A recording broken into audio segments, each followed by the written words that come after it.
नमस्कार साथियों, आप देख रहे हैं केशव सिंह वॉइस। आज 15 अगस्त है और जो ये वीडियो जो ये मैं शूट कर रहा हूँ, ये जो मैं जिस विषय के ऊपर कि दुनिया का सबसे अगर झूठा प्रधानमंत्री कौन है, कौन ऐसा नेता है जिसने अपने पद पर रहते हुए कि जिसने झूठ बोला हो और झूठ पर झूठ बोला हो और बोलते गया हो, सुधार उसने नहीं किया हो। तो कुछ बातें हैं जिसे भ्रामक तरीके से जनता के बीच में रखा है, उसे मैं आप लोगों के सामने रखना चाहता हूं। ये वो प्रधानमंत्री है जो एक दिन तो ये कहता है कि एक फला आदमी इतना दोषी है, इतना भ्रष्टाचार किया है, करप्शन किया है, और दूसरे दिन ही उसके साथ वो फोटो खिंचाता है और वो व्यक्ति उनके साथ, उनके दल में, उनकी सरकार में, या वो उनके साथ सरकार बनाए रहते हैं। तो इस तरह की भी बातें वो शख्स करता है।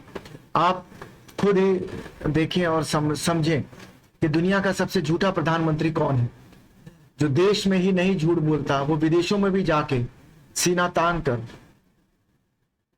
झूठ कहने की हिम्मत रखता है।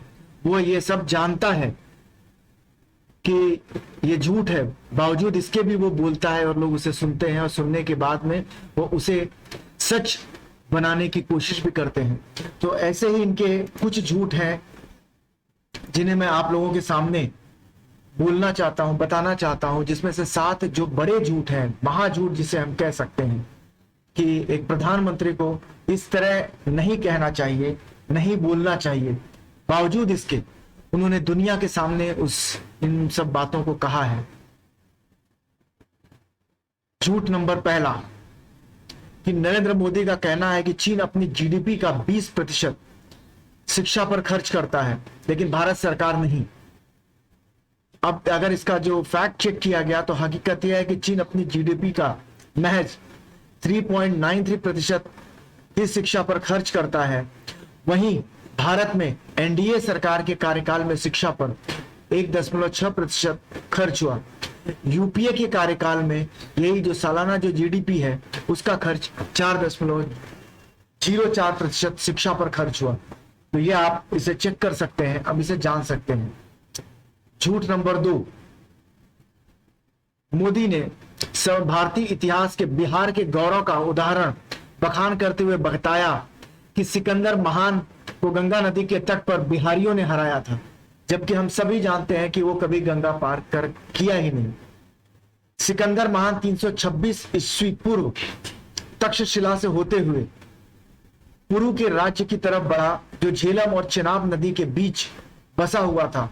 राजा पुरु से हुए घोर युद्ध के बाद व्यास नदी तक पहुंचा, परंतु वहां उसे वापस लौटना पड़ा। उसके सैनिक मगध, वर्तमान बिहार के नंद शासक की विशाल सेना का सामना करने को तैयार न थे। इस तरह सिकंदर पंजाब से ही लौट गया। तो इस तरह के ऐसे भ्रामक जो इतिहास के साथ भी छेड़खानी करने वाले, ये जो आपके स्क्रीन पर जो महाशय दिख रहे हैं, इन्होंने बोलने में कोई गुरेज नहीं की, इन्हें यह पता है। लेकिन सबसे बड़ी विडंबना तो यह है कि ये जरूरत पड़ने पर इतिहास के विद्यार्थी हो जाते हैं। इतिहास के विद्यार्थी नहीं, प्रोफेसर हो जाते हैं, वैज्ञानिक हो जाते हैं, हर वो चीज वो हो जाते हैं जो 1987 में उन्होंने डिजिटल कैमरा से फोटो भी निकाल लिया था और ईमेल भी भेज दिया था। इनका तीसरा झूठ, मोदी ने बिहार के गौरवशाली इतिहास का बखान करते हुए विश्व प्रसिद्ध तक्षशिला या टैक्सिला विश्वविद्यालय बिहार में बताया था, इनकी जो जनरल नॉलेज है या सामान्य ज्ञान में इतनी कमी है, इन्होंने पढ़ाई कहां से किया है, इसीलिए सब इनसे इनकी जो है डिग्री की मांग करते हैं। तक्षशिला प्राचीन भारत शिक्षा का प्रमुख केंद्र था।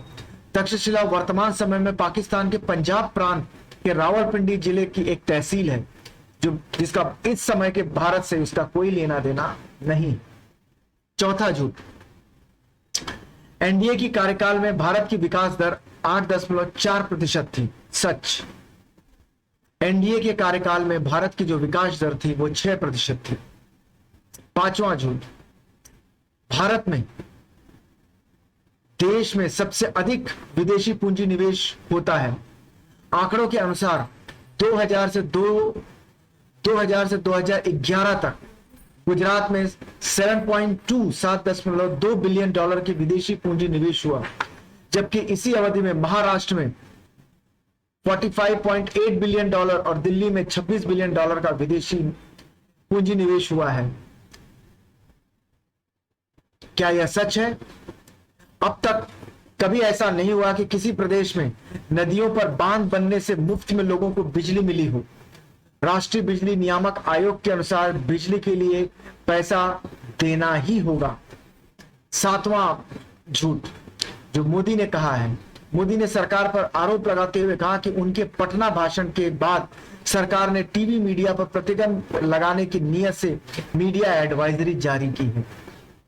लेकिन इस मामले में हकीकत इससे उलट। दरअसल नरेंद्र मोदी ने 27 अक्टूबर को पटना में भाषण दिया था, जबकि सूचना प्रसारण मंत्रालय की एडवाइजरी इससे एक सप्ताह पहले 21 अक्टूबर को ही जारी कर दी गई थी। यह एडवाइजरी सूचना प्रसारण मंत्रालय की वेबसाइट पर भी मौजूद है।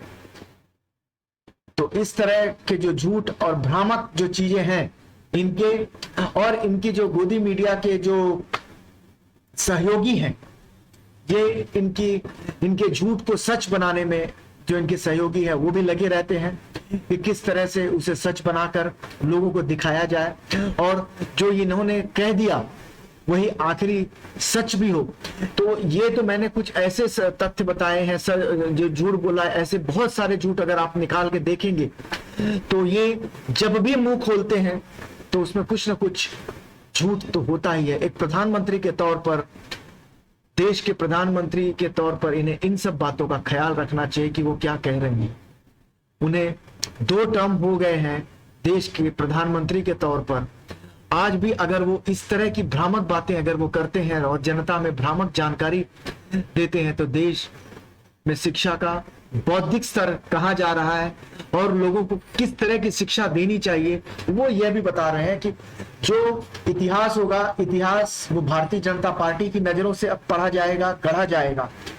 यह एक तरह से अब बात साफ हो गई है, और इस बात को मुझे कहने में कोई गुरेज नहीं है कि अब तक के जो प्रधानमंत्री हुए हैं उनमें अगर कोई सबसे ज्यादा झूठ अगर किसी प्रधानमंत्री ने कहा है